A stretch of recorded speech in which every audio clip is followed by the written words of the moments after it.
Graça e paz, amados, tudo bem? Tivemos uma semana tão estressante, tão cansativa, que eu perdi um curso de mentoria essa semana, que eu não conseguia me concentrar para assistir. E na sexta-feira eu tive que tomar um remédio, porque a minha arcada dentária estava doendo à noite, de tanto estresse. E aí a gente olha para a pregação de hoje, e aí eu lembro da palavra de Paulo, que ele fala assim: uma leve e momentânea tribulação. Que Deus possa nos abençoar nessa noite. E assim como Ele me fala nessa palavra, Ele me falou durante a semana,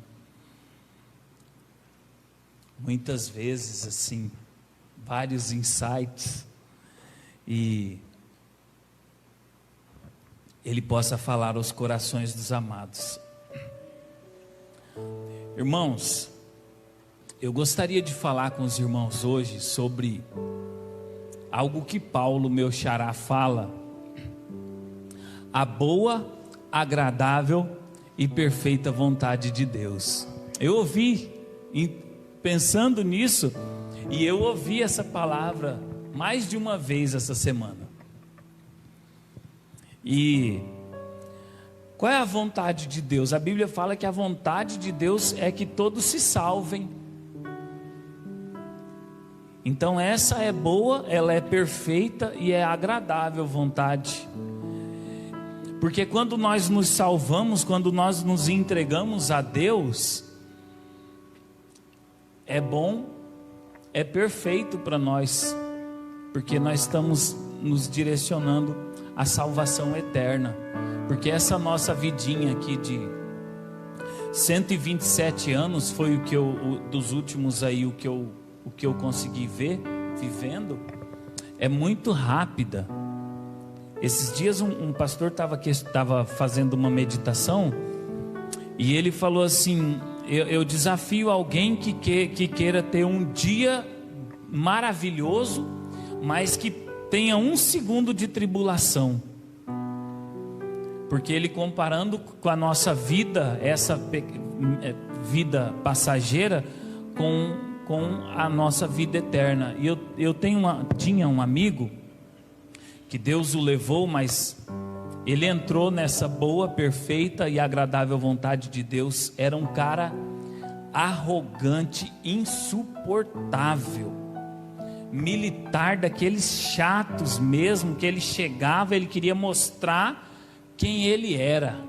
Ele era o sargento. E quando ele se converteu, amados, alguém chamava ele de sargento, porque tinha esse costume, né? Ele falava: sargento, não, eu sou só soldado do rei. E eu imagino, eu fico pensando, tentando imaginar quantas almas aquele homem levou para Deus, porque ele entendeu qual é a boa, perfeita e agradável vontade de Deus. Mas para não me delongar muito, amados, eu quero partir para a palavra que está em Atos 16. E o que tem a ver a boa, perfeita e agradável vontade de Deus, que está lá em Romanos 12:2. A boa, perfeita e agradável vontade de Deus sendo manifestada na vida de Paulo. Atos 16. E eu vou ler o motivo, e aí depois a gente vai ler o fato em si, que eu quero.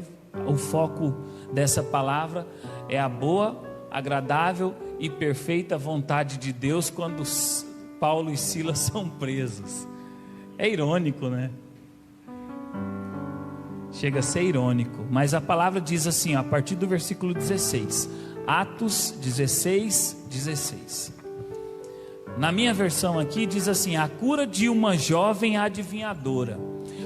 Aconteceu que, indo nós para o lugar de oração, nos saiu ao encontro uma jovem possessa de espírito adivinhador, a qual, adivinhando, dava grande lucro aos seus senhores, seguindo a Paulo e a nós, clamava, dizendo: estes homens são servos do Altíssimo e vos anunciam caminho da salvação.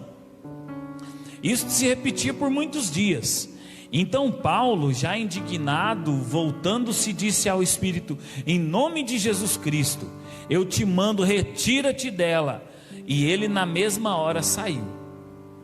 O versículo 19: Paulo e Silas açoitados e presos. Olha que boa vontade de Deus. Vendo os seus senhores, os senhores daquela moça, tomaram um prejuízo, porque eles estavam ganhando dinheiro em cima daquela adivinhação dela,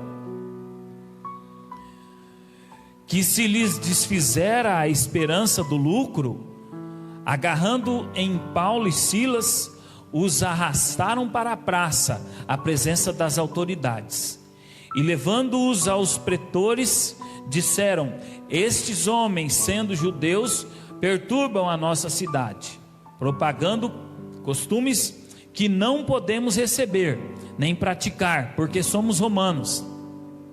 Levantou-se a multidão unida contra eles, e os pretores, rasgando-lhes as vestes, mandaram açoitá-los com varas, e depois de lhes darem muitos açoites, os lançaram no cárcere, ordenando ao carcereiro que os guardasse com toda a segurança. Eu imagino que tem entranhado nessa história aqui um aviso, Se soltarem, a casa cai para você. Eu acredito que esse carcereiro deve ter recebido esse adendo aí. A palavra não diz, mas eu imagino. Este, recebendo tal ordem, levou-os para o cárcere interior e lhes prendeu os pés no tronco.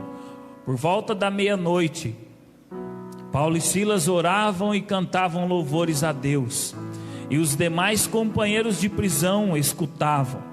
De repente sobreveio tamanho terremoto que sacudiu os alicerces da prisão, e abriram-se todas as portas, e soltaram-se as cadeias de todos. Irmãos, eu não vou ler para não me delongar muito no texto, mas em seguida vem na narração aqui dos versículos 27 a 34, a conversão do carcereiro. Mas eu quero compartilhar com os irmãos algo que essa palavra me falou bastante durante essa semana, enquanto eu meditava nela, entre meus afazeres e a cabeça não para, Eu sou muito ligado, eu sou muito ativo. Tanto é que eu até comentei hoje com o pastor que essa noite eu sonhei que eu não tinha vindo para a igreja. Tinha ido em um outro lugar, era até uma seita, um negócio esquisito, sabe? E eu me via naquele lugar, olhava para o relógio, era 8 e pouco. Eu falei: poxa vida, não fui na igreja, não avisei o pastor que eu não ia. E agora não pedi para ninguém produzir a live, quem pregou, E fiquei naquela inquietação, acordei com isso. Nós nos comprometemos, e quando nós nos comprometemos, há que se ter essa preocupação, um compromisso que nós temos. E aí essa palavra, ela me lembrou, esse texto não tem nada a ver com Romanos 12, 2, que diz que nós devemos não nos conformar com o século, mas transformar pela renovação da nossa mente, para que nós possamos experimentar qual é a boa, perfeita e agradável vontade de Deus, diz Romanos 12, 2. E uma das coisas que eu levantei nesse texto, eu queria compartilhar com os irmãos.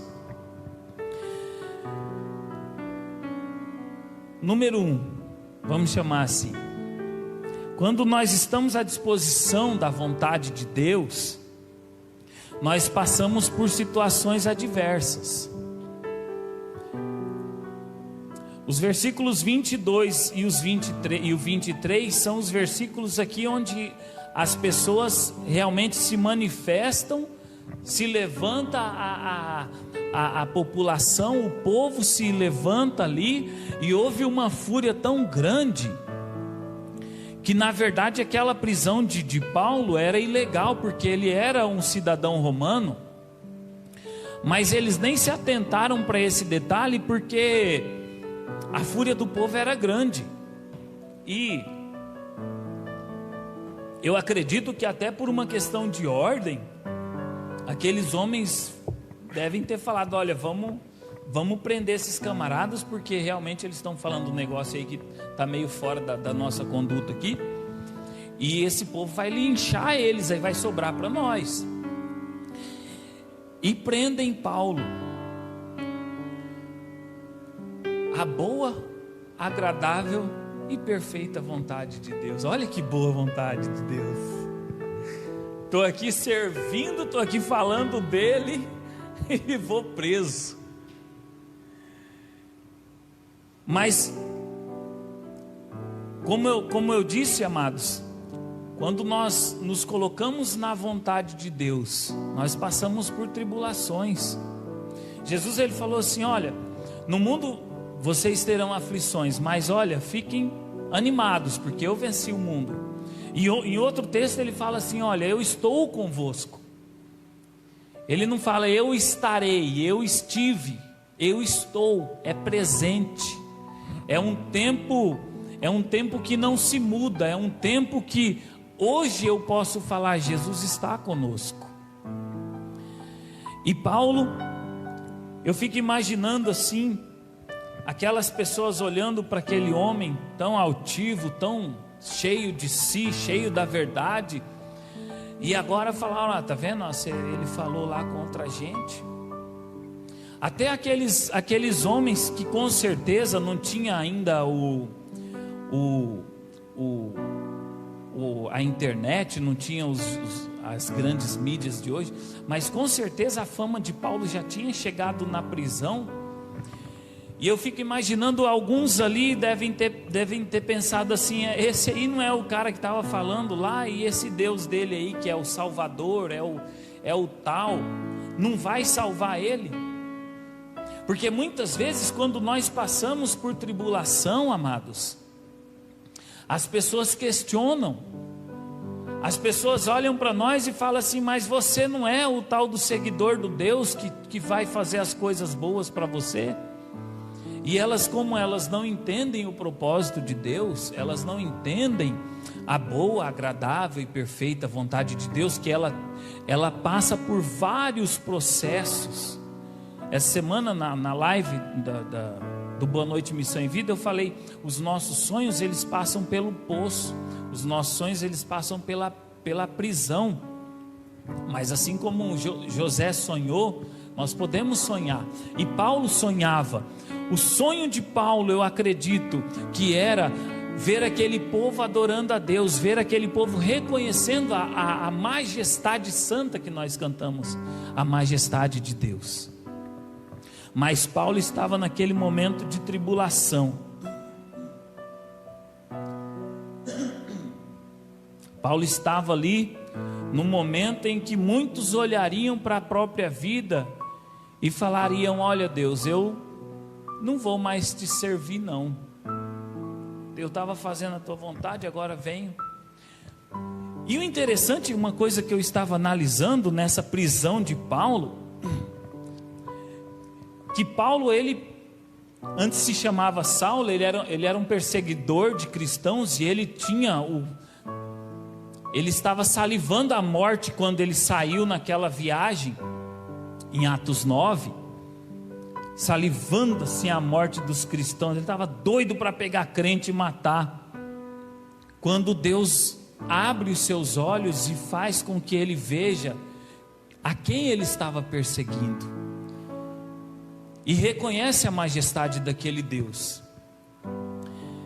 E ele estava ali ansioso para ver aquelas pessoas reconhecendo. E de repente ele se vê naquela situação de aprisionamento. Muitas pessoas vendo ele naquela situação, porque muitos, a Bíblia conta aqui que foi uma multidão, a população toda ali unida, né? A multidão, a Bíblia fala de multidão, aqui no versículo 22, multidão unida, muita gente viram a derrota de Paulo, ele foi derrotado, agora nós estamos livres desse cara aí, ele foi derrotado. E Paulo, eu creio que ele olha para si e ele fica maravilhado de ver Deus agindo na vida dele, porque ele sabia que Deus estava no controle da situação. E uma coisa que me chamou a atenção nessa situação de Paulo, a intimidade que ele adquiriu com Deus. Amados, é uma intimidade, eu vou usar um termo aqui, invejável, né? É uma intimidade que todos ansiamos. E aí eu fico questionando, eu me peguei me questionando. Deus poderia ter avisado Paulo, porque ele avisava algumas coisas. Olha, não passa por tal lugar, porque ali o negócio vai pegar para o seu lado. Olha, não passa por tal lugar, porque não está bom ali. Ele tinha esse tamanho de intimidade com Deus. E Deus não avisou ele, Paulo, não vai lá não. Não prega lá naquela praça não, que você vai ser preso. Olha, nem expulsa o demônio daquela moça lá, deixa que eu vou resolver de outra. Não. Ele permitiu que Paulo fosse preso, porque Paulo estava caminhando, ele estava vivendo dentro da sua boa, agradável e perfeita vontade. E ele falou assim: olha, eu nem vou avisar, porque está tudo dentro da minha vontade. E aí Paulo é preso, Paulo e Silas preso, e essa prisão que é uma aparente derrota, uma aparente perda, é a vontade de Deus se manifestando na vida deles, para que algo muito grande acontecesse.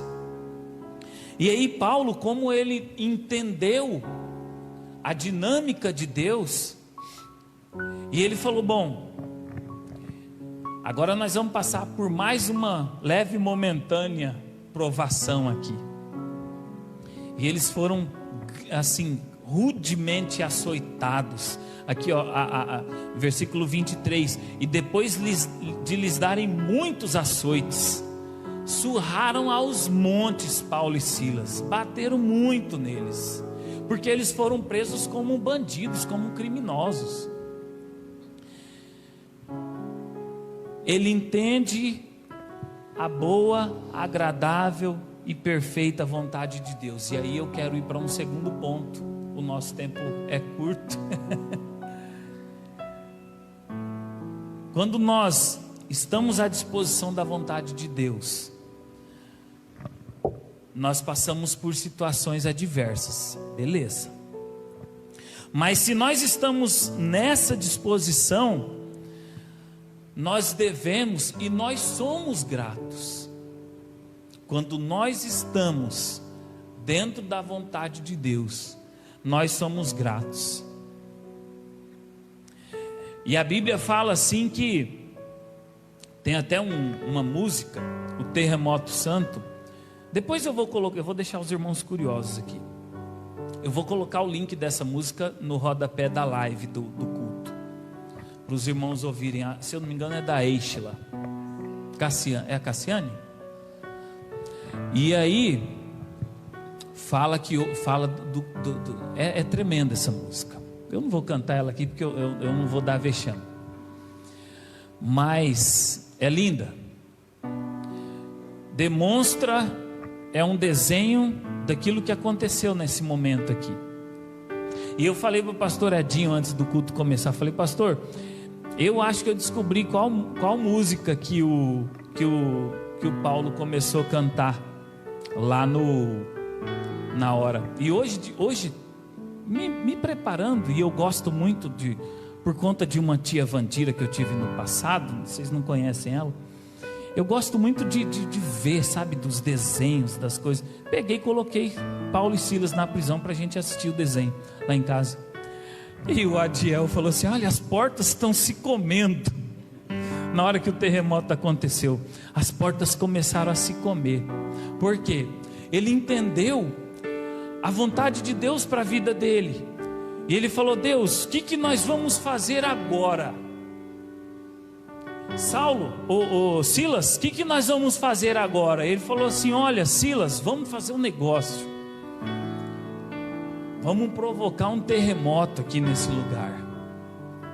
Porque quando nós adoramos a Deus, quando nós louvamos a Deus, as barreiras elas se quebram, barreiras se vão. Nós cantamos aqui. E aí, o Paulo começou a cantar aquela música que eu pedi para o Rogerinho. Neste lugar, tu és real. Ele tinha certeza disso. E aí o que ele faz, né, com a própria vida? O que nós devemos fazer? Vou me entregar totalmente, boa, perfeita e agradável. É assim que ele cantou, eu acredito. O teu toque abriu os olhos, lá em Atos 9, do meu coração. Eu posso enxergar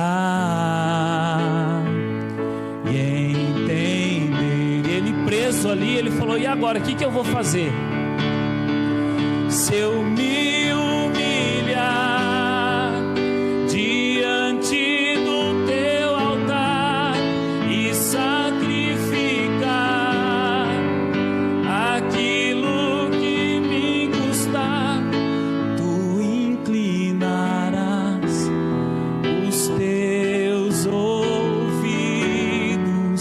ao meu clamor.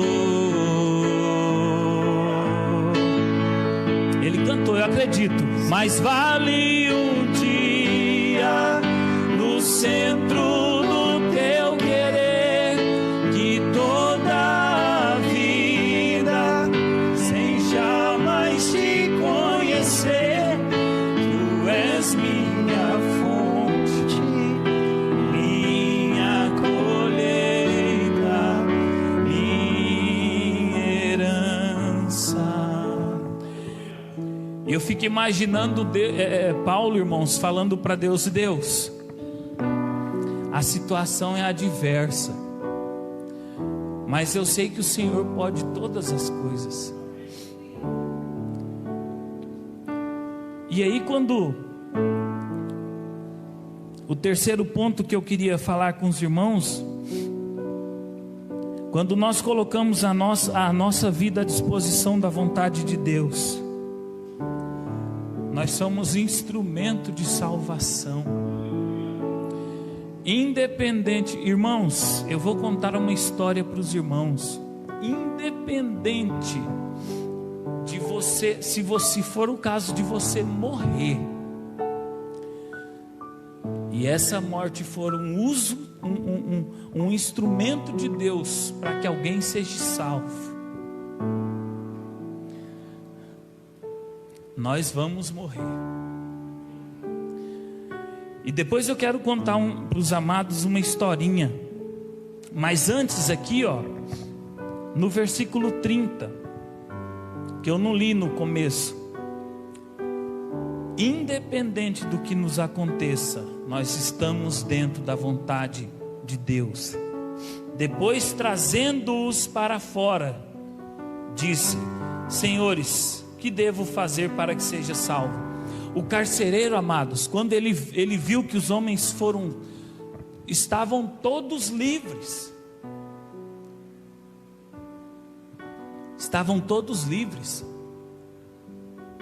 em outra situação seria uma correria, o povo usa um termo, Deus nos acuda, que eu acho que, não sei quantos tinham preso ali, mas tivesse muita gente, igual nas nossas cadeias de hoje em dia, morreria gente pisoteado ali. A polícia jamais ia dar conta de resgatar aquele povo que se soltasse dali. Mas aquela situação estava dentro da vontade boa, agradável e perfeita de Deus. E alguém estava sendo alvo daquela vontade de Deus. E Deus falou assim: eu preciso salvar a família desse carcereiro, eu preciso entrar na casa dele. E o carcereiro entendeu. O carcereiro olhou para aquela situação e falou: bom, agora eu vou me matar, porque vão me matar de qualquer jeito, então eu vou tirar minha vida. Porque eu creio que naquela situação seria a ordem ele ser matado, porque ele estava na responsabilidade dele a guarda daqueles homens, e ele vacilou. Mas o mais interessante é que o carcereiro não foi culpado de nada. A única culpa que ele teve é de que ele precisava ser salvo. E Deus olhou com tanto amor para a vida daquele homem que ele causou um terremoto. A terra tremeu, amados. A terra tremeu. Eu olho para a Bíblia e vejo o escritor falando assim, que o sol parou. E cientificamente, não foi o sol que parou, foi a terra que parou. E um dia, até comentando com meu pai, eu falando assim: se nós atentarmos para o que está escrito e nós não formos buscar um contexto, porque o escritor, ele entendia que era o sol que se mexia. Hoje nós já temos a ciência que provou que é o contrário. E quando nós falamos que o sol parou, nós temos uma visão de Deus. Quando nós falamos que a terra parou, o mundo inteiro parou por causa de alguém, por causa de uma pessoa. Olha o tamanho do amor que esse Deus tem por nós. E Ele vem demonstrar nessa madrugada, ainda na madrugada, Ele demonstrou o seu amor àquele carcereiro. E Paulo falou: olha, não faça nada com você, está todo mundo aqui. Tá, o Silas está aqui, eu estou, os outros também, movidos, eu creio, amados, pelo Espírito Santo, porque não foi pela própria vontade que eles ficaram lá na cadeia, ficaram lá, não se moveram. E o carcereiro, vendo aquilo, ele foi lá, liberou, chegou em Paulo e Silas e falou assim: olha, gente, como que eu faço para ter essa salvação que vocês estão pregando? Eu quero. E a Bíblia fala que no versículo 34 ele fala assim: então, levando-os para a sua própria casa,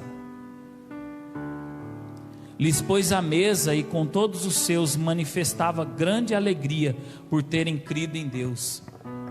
A história conta que quando alguém se envolvia com uma certa religião, a família se envolvia também. E a família desse homem foi toda salva, porque Paulo entendeu que ele estava embaixo da boa, agradável e perfeita vontade de Deus. E nessa noite o Senhor nos convida para que nós possamos entender. De repente tem alguém entre nós, tem alguém que está nos assistindo, que está passando por uma leve e momentânea tribulação. E quando é esse momento da tribulação, nós não entendemos que ela é leve e momentânea, mas é leve e momentânea, e o Senhor nos dará vitória. O Senhor vai te dar vitória, porque Ele tem para nós pensamentos de bem, Ele diz. E para finalizar, irmãos, eu gostaria de contar uma história que ela passou por uma morte, mas é uma história que trouxe vida. Era 98 anos, e é a história da minha amiga Maria. O ano era 98. E eu quero abrir uma aspas nessa história, que eu tinha uma ligação com esse caso. E um domingo como esse, do sábado para o domingo, eu sonhei que um ator que havia levado um tiro na nuca, Gerson Brenner na época, não é do conhecimento de muitos aqui, que a galera aqui é muito novinha. Ele tinha levado um tiro na nuca e ele ficou, até hoje ele tem problemas. E eu sonhei que aquele ator tinha morrido. E estava a minha cunhada do Mato Grosso, que já é falecida, e a minha cunhada de Anastácio, na beira do caixão, e eu olhando, a gente chorando a morte daquele ator. Gente, eu passei o dia incomodado com aquele sonho. Cada pessoa que eu encontrava, eu falava: olha, tive um sonho estranho essa noite. E eu tinha uma namorada na época, antes da minha namorada atual, e nós fomos para a igreja. Ela foi na igreja comigo naquele domingo. Fui almoçar na casa da sogra, tal, e contei a história para todo mundo. Voltando da igreja, o telefone, já tinha celular na época, era chique. Aquele tijorola desse tamanho, eu morria de vergonha de ter. Voltando da igreja, toca o telefone. Minha sobrinha falando: olha, o filho da Maria morreu. O filho da Maria, ele era o Adiel. Por isso que Adielzinho tem esse nome.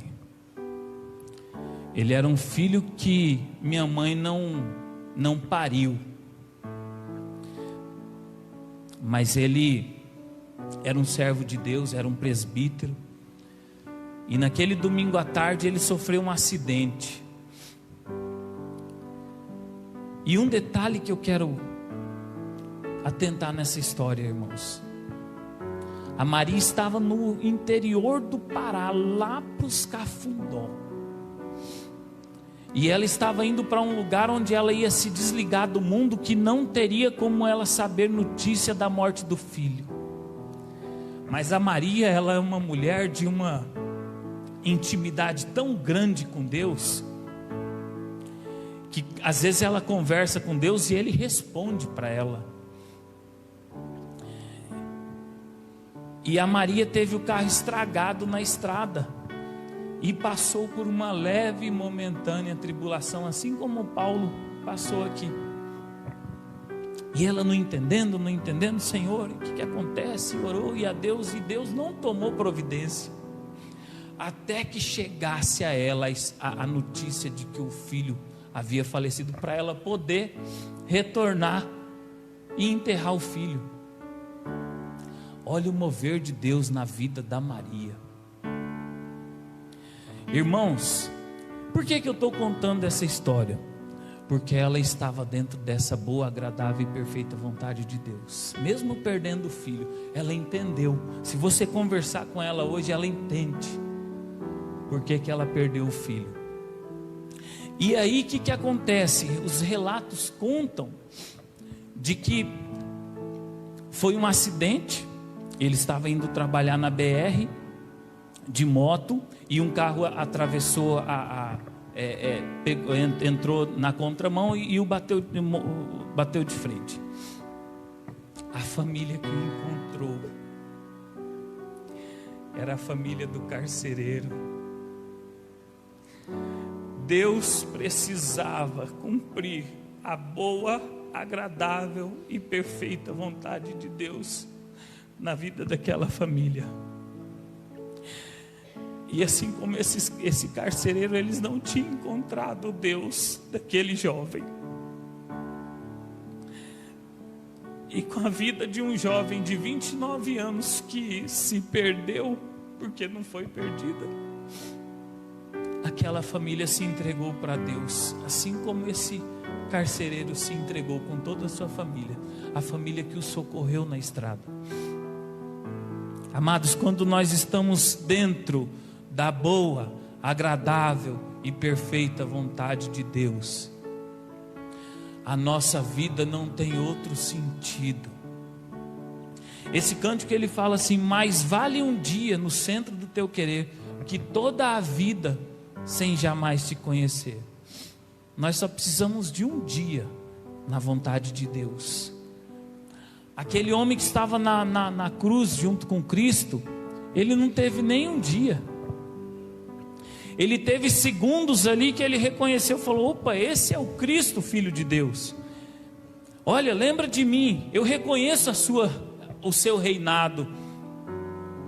E ele entendeu qual é a boa, perfeita e agradável vontade de Deus. E eu tenho para mim, é uma coisa minha, que aquele homem, a partir daquele momento, ele nem sentiu mais a dor da morte, porque Jesus olhou para ele e falou assim: olha, você foi sincero, cara, ainda hoje você vai estar comigo no paraíso. Quando nós entendemos a boa, agradável e perfeita vontade de Deus, nós nos colocamos à disposição dele de uma maneira que tudo que envolve a nossa vida, tudo que acontece conosco, nós estamos entendendo que é a permissão de Deus, é a vontade de Deus, para que algo seja proveitoso lá na frente, e para que o nome dele seja na nossa vida glorificado. Afinal, esse é o único sentido da nossa vida, amados, glorificar o nome de Deus.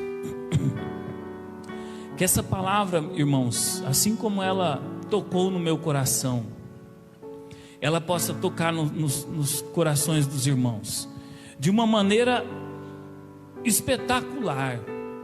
Sabe, de repente eu falei aqui 40 e poucos minutos, e para você talvez eu não tenha falado nada, mas eu peço nesse momento que o Espírito Santo, a partir de agora ou depois, lá na hora que você estiver na sua casa, ele possa te lembrar dessa palavra e falar ao seu coração.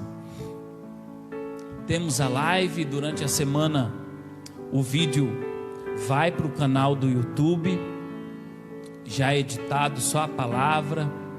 Deus tem nos abençoado grandemente, amados.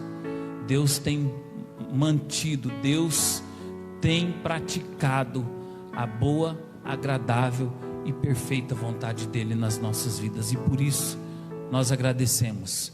Que Deus nos abençoe, em nome de Jesus. Vou passar a palavra para o pastor Edson.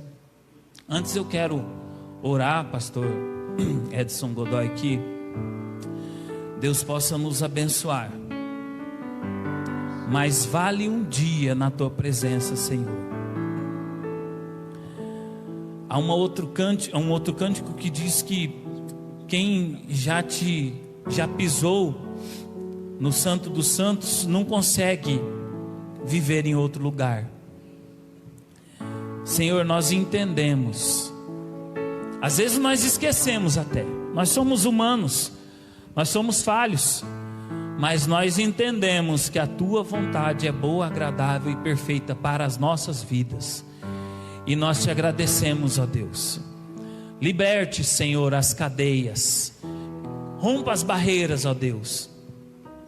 Aqueles que estão presos, aquele nosso irmão que está literalmente preso, Senhor, tem misericórdia dele em nome de Jesus. Rompe, Senhor, essa barreira que está o impedindo. Faça justiça, Senhor, naquela vida, para que o teu nome seja glorificado na vida daquela família. E nós te agradecemos, porque o Senhor é Deus dessas providências. O Senhor é Deus de milagre. O Senhor é Deus que causa terremoto nas nossas vidas, para que o teu nome seja glorificado. E nós nos colocamos aqui, Senhor, à tua disposição, em nome de Jesus, amém. Obrigado, irmão Paulo, que palavra abençoada. Vocês foram abençoados, irmãos? Glória a Deus. O pastor Marcos vai se dirigindo aqui, vou precisar do senhor aqui, para o senhor dar a bênção apostólica, a bênção final. Mas eu estava lembrando que diante dessa palavra, Paulo, de que realmente os propósitos do Senhor, ele ocorre mesmo que a gente não consiga imaginar, né? E nessa palavra aí a gente percebe também de que talvez Paulo e Silas tenham sido levados preso porque Deus queria alcançar a vida daquele carcereiro. E a palavra diz que toda a família dele foi salva, né? E aí eu estava lembrando que há 2 anos atrás humanamente impossível eu até tirar férias aqui no interior. O pastor Marcos até perguntou para mim: como é que você conseguiu ir lá com nome sujo, coisa e tal? Deus me tirou. Eu lembro que eu comentei isso, fiz esse testemunho aqui na igreja. Deus fez aparecer um dinheiro na minha conta. Eu e a Valdeirês fomos para os Estados Unidos da América. Eu tinha o desejo de apresentar Nova York para a Valdeirês, e nós chegamos lá. Aí nós ficamos no hotel do outro lado da ilha, e para a gente poder atravessar para Manhattan, pegar o ferry boat. E quando a gente estava sacando o dinheiro, eu estava com dificuldade na máquina para sacar o dinheiro. Eu percebi que tinha duas jovens atrás que falaram em português. Daí eu falei assim: vocês já usaram? Acabamos nos conhecendo. Eu sei que naquele dia nós atravessamos o ferry boat, e ao meio-dia, Paulo, uma daquelas jovens estava aceitando Jesus, com uma oportunidade que eu tive de pregar para ela. E a amiga dela chorou muito, porque era crente, e a amiga dela estava pagando preço e orando por ela. E ela entendeu, igual o carcereiro. E naquele dia eu percebi que o Senhor tinha feito todo aquele mover comigo e com a vida da Valdeirês, para alcançar aquela vida. E a partir daquele dia eu passei a ter férias depois, porque eu fiquei em paz com o meu coração. Então Deus vai fazer isso com você, assim como Ele fez com Paulo e Silas, né? E tem algo que eu queria dizer para a igreja agora, e isso vai acontecer na minha vida, como já aconteceu várias vezes, vai acontecer na sua vida também. O de repente de Deus vai acontecer na tua vida. Você percebe que a palavra diz assim: e de repente veio um barulho do céu, e a terra tremeu, e houve um mover tão grande que as portas se romperam. E assim vai acontecer na minha vida e na sua vida, amém? Porque nós estamos debaixo do milagre do Senhor. Quem crê nessa palavra, levante a mão e louve ao Senhor. Se prepare, Nancy, conte os dias, e de repente na tua vida está chegando, amém? Vamos louvar o Senhor antes que o pastor Marcos está aqui, vai dar a bênção final. Vamos lá, esse mesmo louvor que o Paulo cantou. Vem cá, Paulo, canta pra gente.